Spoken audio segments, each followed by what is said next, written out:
السلام عليكم ورحمة الله وبركاته، ازيكم يا حبايبي؟ عاملين ايه؟ يا رب تكونوا بخير وفي احسن حال. معلش اتأخرت عليكم والله، غصب عني كده، كان ظروف وعدت على خير الحمد لله. انتوا عاملين ايه؟ يا رب تكونوا بخير. النهارده تعملي ايه يا ام احمد؟ جايبه كيلو لحمه كده من مزرعة العاشر. قيس قدامكم يا حبايبي، دي لحمه من مزرعة العاشر. اللي قاعد في العاشر عارف هي عند نادي بروسل. ودي ركبه كده حلوه يعني ماسوره، جميله صبحه، كانت لسه اللحمه طازه ومذبوحه وحلوه خالص. تعملي ايه يا ام احمد؟ هنعمل كده لحمه صعيدي، فته صعيدي، لحمه بتقليه، كباب حله زي ما تسموها يعني. ماشي يا حبايبي، ده كان معدي الكيلو عامل 239 بالظبط. ماشي يا حبايبي، مزرعة العاشر جنب نادي بروسلا بالظبط. اللي قاعد في العاشر عارف يا حبايبي المكان بتاعها. لحمة طازة زي الفل، الله أكبر عليها. بنعزي كده حبايبنا في سوريا واخواتنا في تركيا، وربنا يرحمهم يا رب، ويشفي كده المصابين يا رب أجمعين يا رب.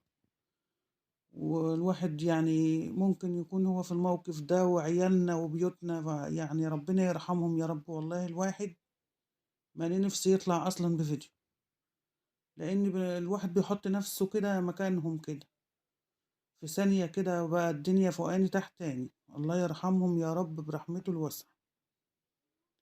ماشي يا حبايبي، خلينا بقى في الفيديو كده بتاعنا، ربنا يصلح حالنا وحالكم. حطيت البصل كده على النار، وهنا الماسورة حطيتها لوحدها في حلة كده، ما شاء الله كانت حلوة ما شاء الله، سمينة وحلوة. وهنا بصفر البصلة كده.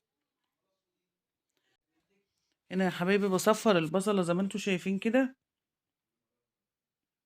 شوية بصل حلوة يعني، وبهارات فراخ هنا معايا، وفلفل أسمر وكزبرة ناشفة. هنا معايا جزراية مبشورة. البصلة أنا ما خليتهاش اصفرت قوي ولا هي بيضة قوي. هنزل معاكم كده باللحمة عالية،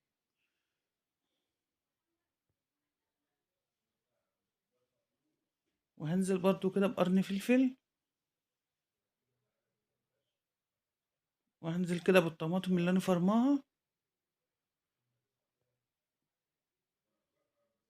والله في فيديو كمان مركون قبل ده، وبقولك ما فيش نفس الواحد يطلع اصلا كده. يعني ربنا يرحمنا يا رب، ربنا يرحمنا يا رب ويرحمهم ويشفي المصابين يا رب.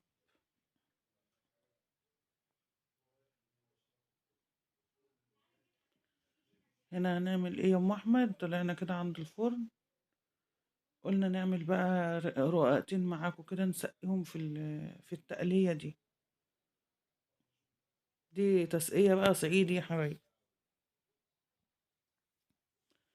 شايفين طالعة؟ والله مالية نفسي اطلع، والله العظيم ربنا اللي يعلم.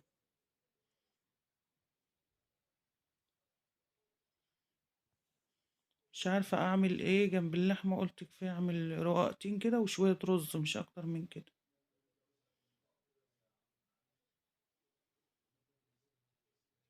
حتى والله ولا رحت سوق ولا خرجت ولا اي حاجة.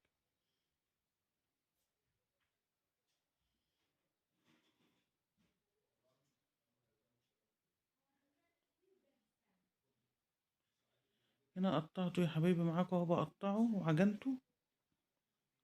حتى والله عند الفرن ده الارضية بتاعته ولعته هادية جدا، لكن منه رقاق خفيف بقى، فولعتله الشوايتين اللي فوق بس، فقلت هيسويه يعني.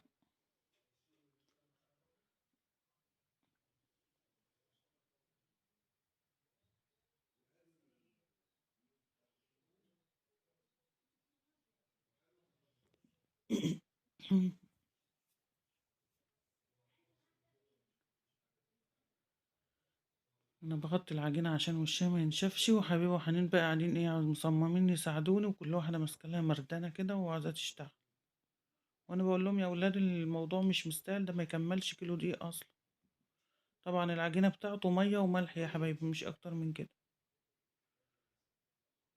هو الموضوع كله مش مستاهل، بس انا احترت بصراحة اعمل ايه جنب طبعا عملنا محاشي كتير وكده هوت، قلنا غير يعني. والله بالمناسبة في فيديو بتاع محشي مركون برضو كده، فهينزل ان شاء الله بعد ده.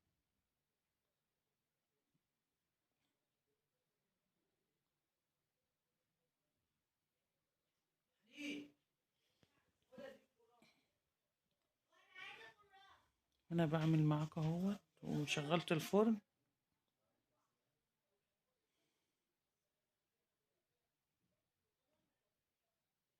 حيرة اكل يا حبايبي والله.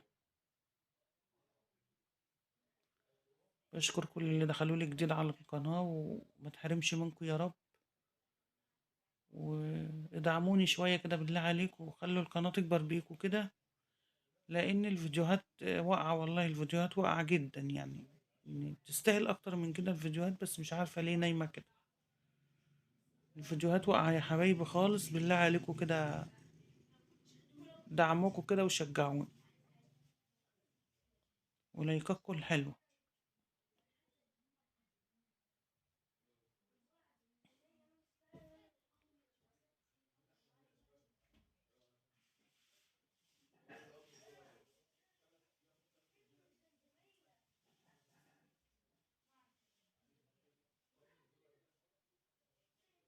هم قاعدين شايفين مصممين يقعدوا يمسكوا كل واحد واحدة، برضه هياخدوا كل واحد واحدة وهيساعدوني كده.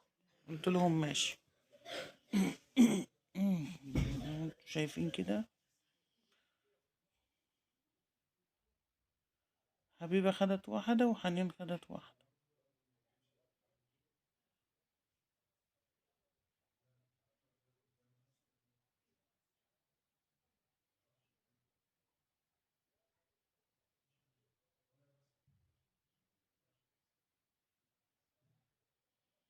حبيبة هنا بتقول لكم حطوا لايك يا ماما، حطوا لايك. هنا بقول لكم الأرضية ما هي شغالة، بس أنا مولعة الجناب يعني بتاعت الفرن.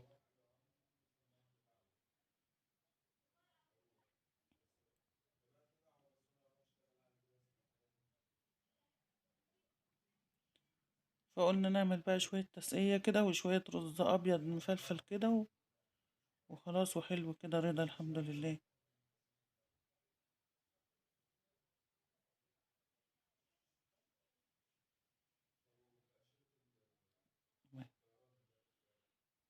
زي ما انتوا شايفين كده انا عاملاه صغير كده ومقطعاه صغير.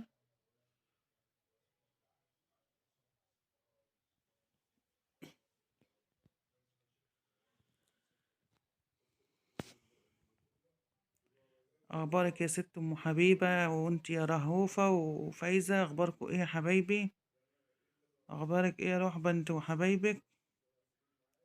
وحشتوني والله. ويا رب سمعنا عنكم سمع خير يا رب كلكم. بشكر كل اللي دخل لي كده على القناه جديد، متحرمش منكم يا رب. وكل اللي بيحط كومنت حلو يجعله كده في ميزان حسناته، ويزيدوا من فضل الله. احفظ لكم عيالنا وعيالكم وعيالنا اجمعين يا رب العالمين. احفظهم واهديهم يا رب، نور بصيرتهم على الطريق الصح. يا رب نور بصيرتهم على الطريق الصح يا رب.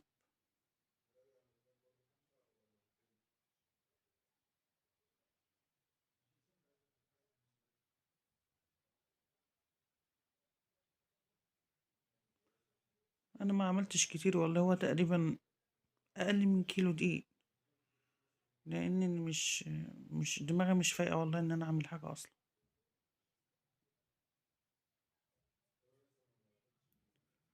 قلت لكم انا كنت في اليوم دوت على فكره الفيديو ده معمول الجمعه، امبارح انا بسجله كده السبت، سجله السبت كده الساعه 8 بالليل. فكنت اصلا في اليوم ده هوت اللي هو الجمعه كنت بجيب عيش من الساعه 6 في الفرن، وتصدقوا رجعت امتى من الفرن؟ رجع الساعه 11 ونص الظهر، من الساعه 6. فكان مجهود عليا اصلا في اليوم ده والله. جيت جهزت فطار وبعدين بقى اشتغلت في الاكل ده. الحمد لله هنا بوريكم ان انا خلصت، دخلت كده على الرز ده بشوحه زي ما انتوا شايفين. وهنا اللحمة على النار ما شاء الله استوت. وهنا الماسورة هنا ما شاء الله عليها بقت زي الفل، والله عاملة زي الكوارع.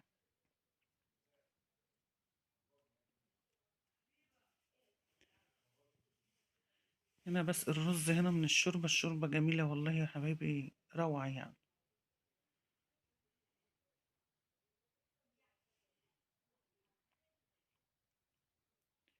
الركبة دي ان ابو احمد شاريها مع اللحمة يعني.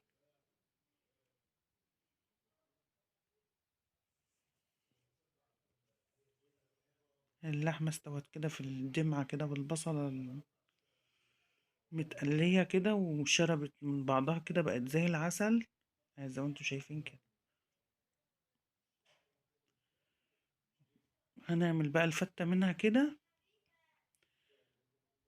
وهنحط زي ما انتوا شايفين هنغرف مع بعض الأكل.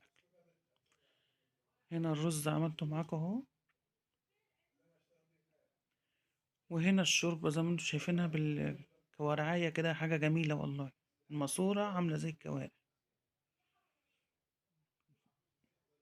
دسمة وحلوة أوي، كلها جيلاتينة كده وما شاء الله عليها. هنا أنا حطيت شوية شوربة على الرقاق، ونزلت طبعا بالدمعة دي على الوش كمان. ده فتة صعيدي أصلا يا حبايبي.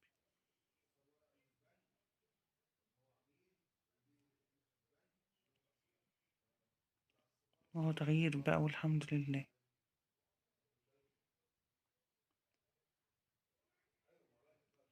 هنا عرفت الشوربة بالماسورة كده ما شاء الله عليها، دي يا حبايبي كلها جيلاتين.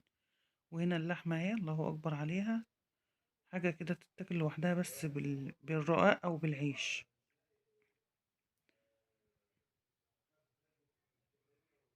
غمسنا بقى منها بالرقاق كده، كانت حلوة قوي. وهنا بقول لكم الشوربة شايفين ما شاء الله لونها، الدسمة بتاعتها كلها جيلاتينة كده. زي ما انتوا شايفين الرقاق على الصينية واللحمة والرز والشوربة. غمسنا من الدمعة دي بقى بالرقاق كده، كانت زي العسل. نتقابل في فيديو جديد يا أمارات، ما تحرمش منكم يا حبيبي.